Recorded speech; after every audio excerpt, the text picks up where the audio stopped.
Good luck, everyone. It is 4, and your power play multiplier is 3. We are trading out all that rain for some hot and humid conditions. It will be feeling like summertime with highs in the low 90s. Little to no rain, but we could see some typical late-day storms this weekend. I'll have more details coming up. Right now on News Channel 6 at 11, coast-to-lane cleanup is underway at the Augusta Riverwalk. We'll let you know when the park is expected to reopen. Also ahead, law enforcement looking at non-lethal ways to resolve tense situations. Your news at 11 starts now. Live from Television Park, this is WJBF News Channel 6 at 11.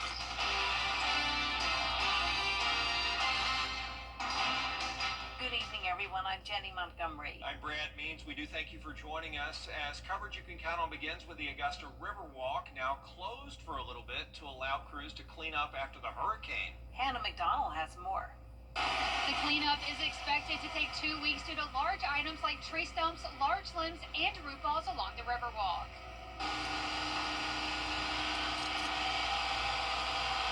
The Deputy Director of Augusta Parks and Rec Maintenance Division says they are in the final 2 phases of getting the Riverwalk ready for people to enjoy again.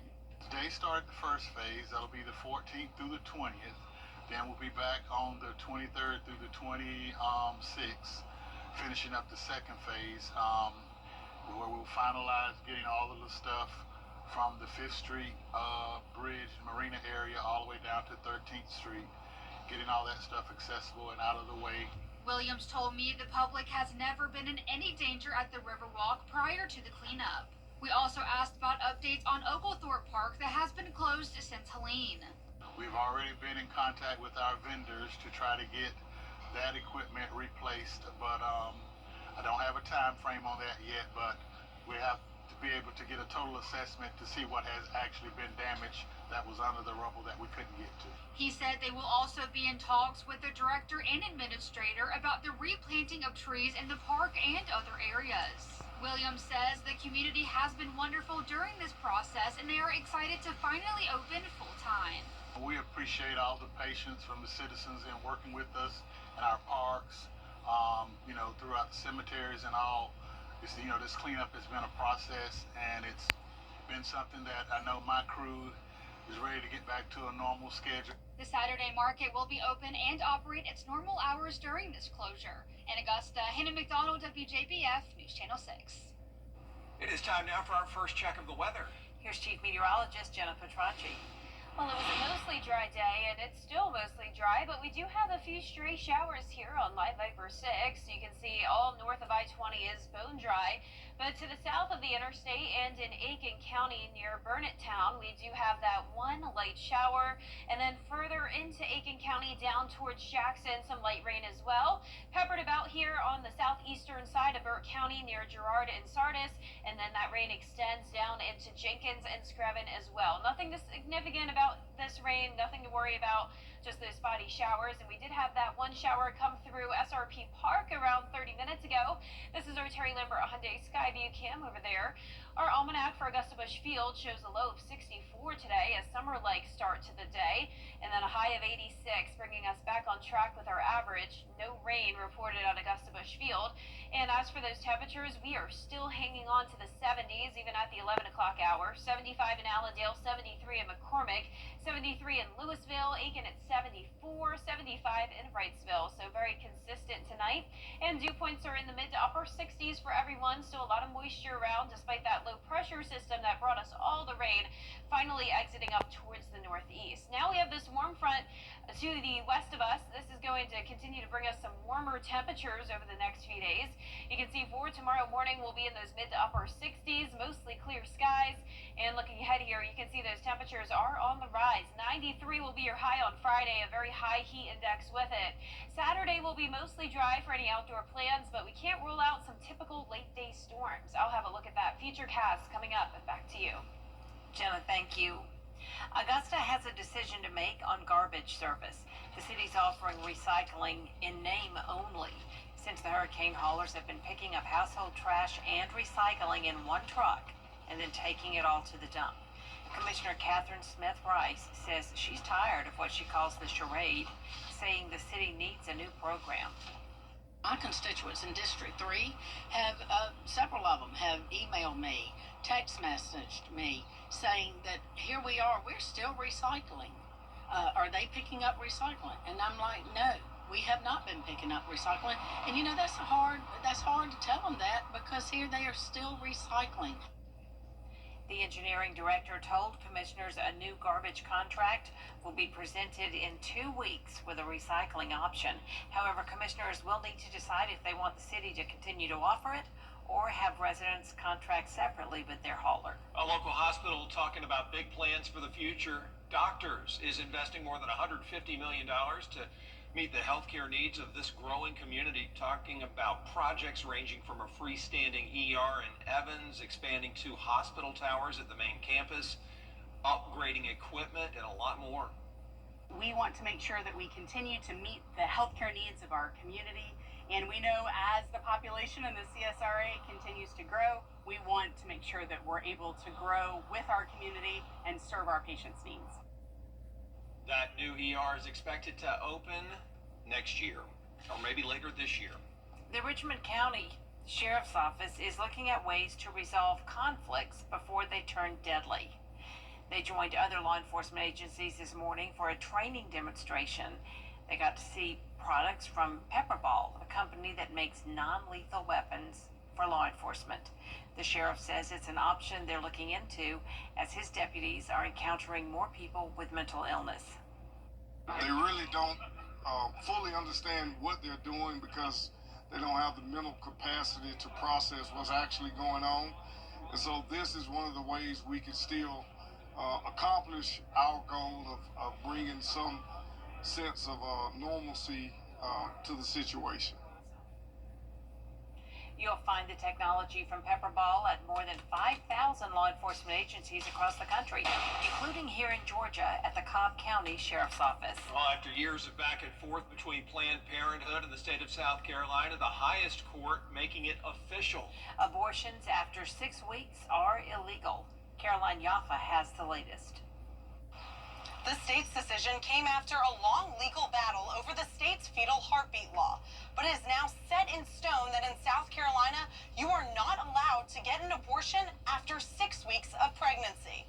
The South Carolina Supreme Court has now sided with the state's interpretation of when a fetal heartbeat begins, marking it at 6 weeks. It was challenged by Planned Parenthood. They argued it's around 9 weeks. Governor Henry McMaster says the court's ruling has defended the right to life, and time again, we have prevailed. His office sent me this statement that reads in part, "Today's ruling is another clear and decisive victory that will ensure the lives of countless unborn children remain protected, and that South Carolina continues to lead the charge in defending the sanctity of life." Jace Woodrum from the American Civil Liberties Union sent me this statement that reads in part, "Many people do not find out they're pregnant until after the 6-week cutoff, and the list of exceptions is so narrow that doctors are struggling to provide life-saving reproductive care for fear of criminal prosecution.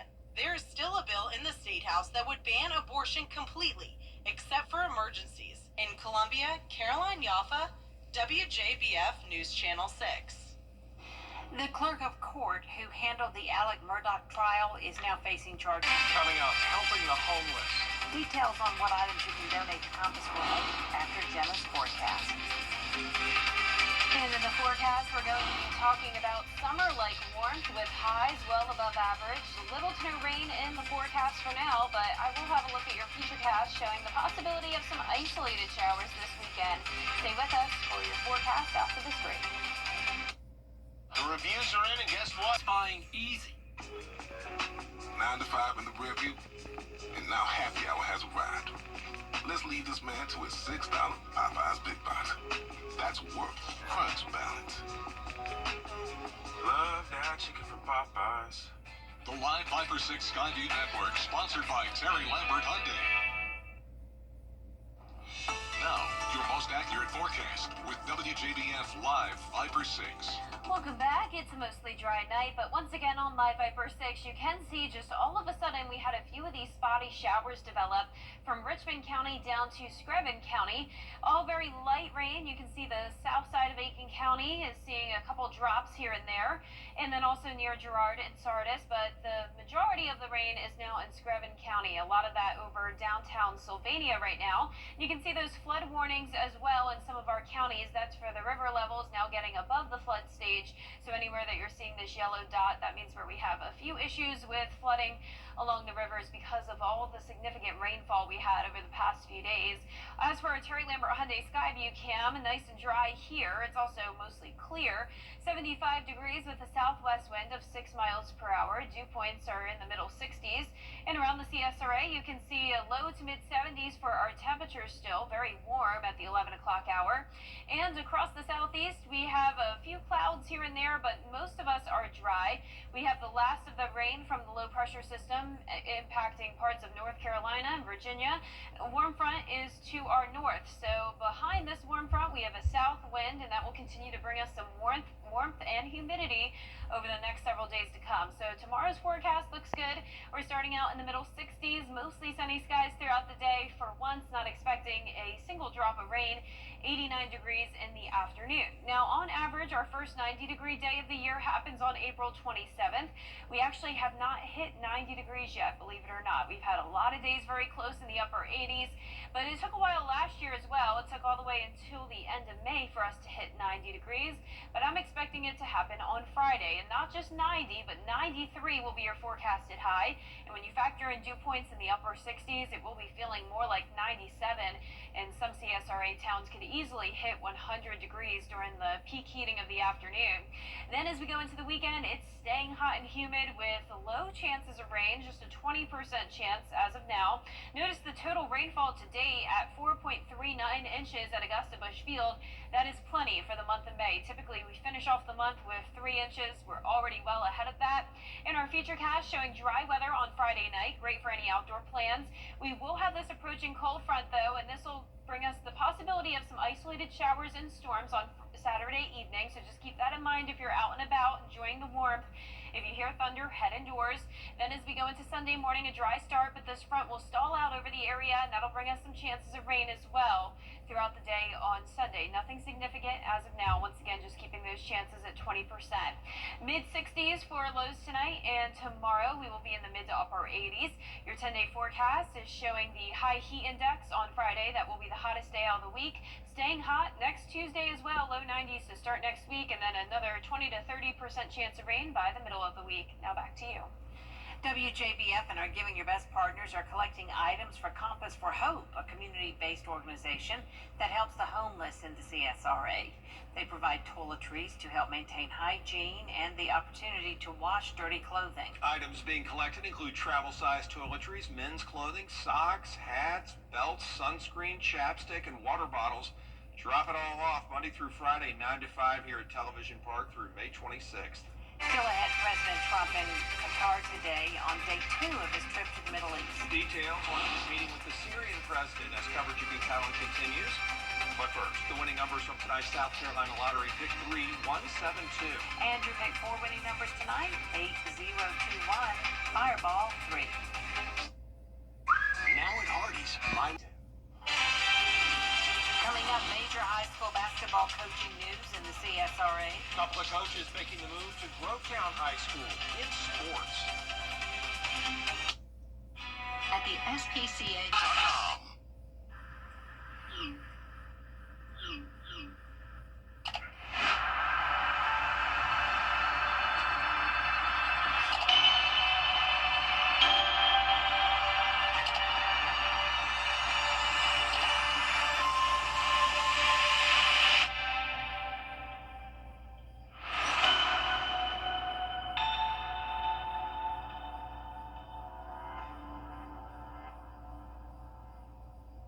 Children First on WJBF News Channel 6 is sponsored by Bridgestone, solutions for your journey. Now, WJBF sports coverage you can count on. The high school basketball coaching carousel spinning with ferocity right now as a pair of successful Richmond County coaches are on their way to the same school. Four-time state champion Coach Jerry Hunter of Westside and Butler girls basketball coach Ebony Fields both were approved Tuesday by the Columbia County Board of Education as new head coaches of the Grovetown boys and girls basketball programs. Now Hunter departs from Westside after a tenure that saw him achieve a three-peat of GHSA Class 2A state titles. Hunter also won a state title with Laney, and he says though the decision was difficult, the time was right for him to make a change. Anytime there's an opportunity to grow, whether it's as a person or a coach, you want to take advantage of it. Here's so much about the guys up there being respectful and as well as being competitive. So just the X factor of knowing that I'm going into a situation where we have basketball in common, but we're going to grow as an adult and as kids even more. Now, as for Coach Fields, she spent the last 6 years at Butler transforming a once struggling program into a two-time region champion. Fields also won over 100 games in 6 seasons at Butler while helping send more than a handful of her athletes to play at the college level. Now, Fields says she is looking forward to a fresh start at Grovetown and to build a winning program. Starting over, getting Grovetown where I feel like Grovetown can be. So it's a new challenge. To try to, they're not highly ranked, so you're kind of coming in like we came over here at Butler to put them where I feel like they can be as far as rankings, as far as winning, as far as chasing those region titles and state titles. So I'm most excited about the new challenge. Well, it's never too early for football. Spring football in full effect at Grovetown High School on Wednesday evening. Football fans got a chance to get a first glimpse at the new-look Warriors under new head coach Dedrick Mayo in Grovetown's blue-white intra-squad scrimmage. It was the climax of the 2-week spring football season of practices where Coach Mayo, who was hired by the school in February to replace Corey Evans, who previously spent 4 years leading the program. Now, it's not Coach Mayo's first coaching rodeo. He comes to Grovetown with tons of experience both as a high school and college coach, so he knows what to look for in the beginning stages of rebuilding a struggling program. Just setting a baseline, setting expectations, how we're going to operate.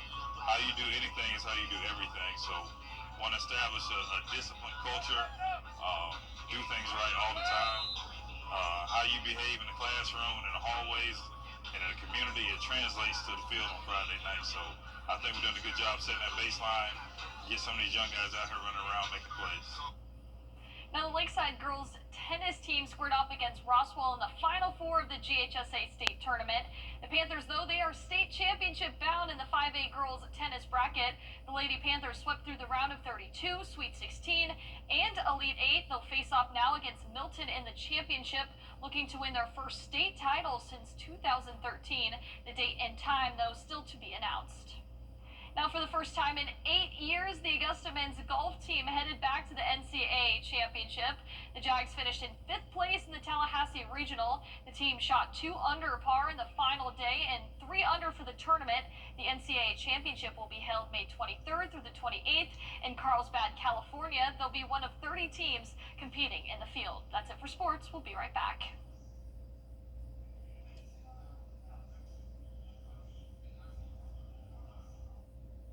The wait is over. Starting at 6 on MeTV. The CSRA is full of amazing women.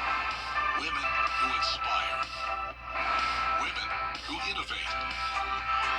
Women who lead. That's why News Channel 6 brings you Women to Watch. On the last Wednesday of each month, News Channel 6 recognizes local businesswomen who are making a positive impact in our community. Nominate someone today at WJBF.com. Sponsored by Goodwill. Finally, no more chances of rain tomorrow. It will be a sunny and dry day as we warm up to 89. Low 90s will be here on Friday. Just a 20% chance of rain this weekend with temperatures staying hot. It will still be pretty hot next week with little to no chances of rain. If you are a light sleeper, maybe it's just natural. A new study pointing to a genetic mutation that lets some people function well on 4 to 6 hours of sleep a night. That's it. This mutation involves a gene that plays a key role in regulating sleep. Researchers say those who have it seem to avoid the negative impacts of sleep deprivation. Scientists say the findings could lead to new treatments for sleep disorders. Meanwhile, I slept 10 hours last night, guys. 10 is beautiful. It is. It's the perfect number. It's so good. I usually get about 9 to 10, so 9 I to can't 10? imagine 4 to 6. I wake up, late, and I still feel tired. 4 to 6 is a Sunday nap. That's our report for now, everybody. Thanks for watching, and make sure to download our mobile app for breaking news and weather. Have a great night.